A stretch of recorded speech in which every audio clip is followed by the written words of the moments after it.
Me and many others have many personal opinions about Hillary Clinton and a lot of the, policies that she took, her and her husband as well. So I'm honestly not the biggest fan. And I just wish these women would do better. Just because you're a woman in power doesn't mean you forget the whole picture.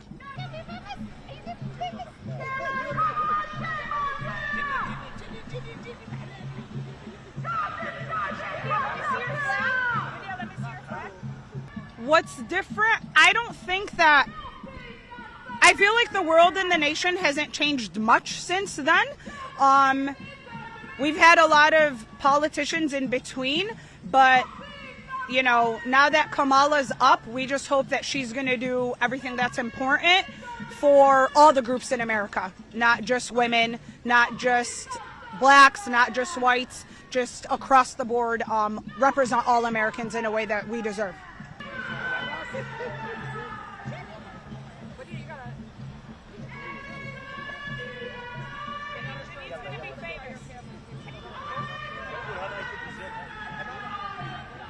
I am excited to see what she does for healthcare. I am a pharmacist, and every single day I see Americans suffer to pay for medications out of pocket, and it's really heartbreaking.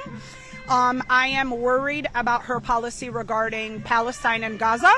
I feel like she does a lot of talk, and then the next day the policy just doesn't coincide with her opinion the day before. We're waiting for a ceasefire now and stop fueling the genocide financially and with weaponry.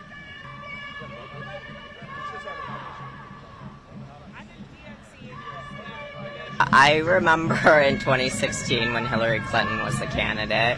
I also remembered that there was a growing movement to get Bernie Sanders as the candidate. And I think that's sometimes the tensions and challenges, right, that reveals in politics. Identity alone isn't enough. It's got to be about the substance of what you stand for. And Bernie has, at that time represented a politic that was resonating with more people across the country. Well, I think generally there's, in some ways, more room for a candidate like Kamala Harris to run and be successful, but that didn't happen magically. I think it's happened as the result of social movements in this country really hammering down on issues like domestic work, which is largely an industry that is occupied by women, right? And so even some of the fundamental ways in which society views the issues of women's rights and even LGBTQ rights has advanced quite a bit.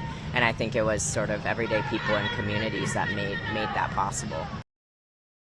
This presidential election is not going to fix everything, but the outcomes do have and will have a lasting impact on what we're able to do the day after.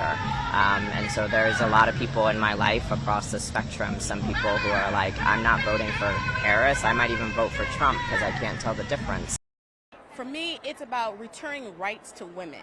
It's about making sure that everyone, the whole community, is actually supported, not just in talking points, but in action.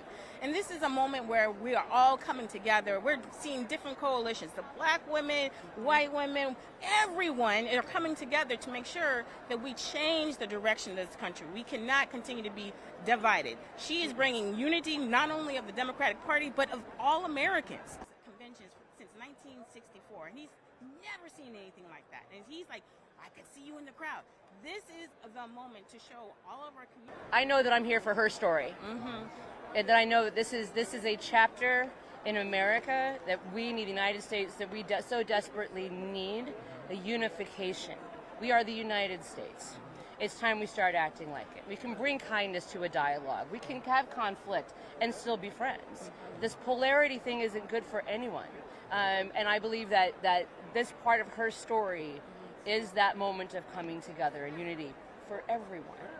I say make it happen. Healthcare for all, economic benefits for all. We all get educated for everyone. Everyone lifts up. It's a proactive thing that we're trying.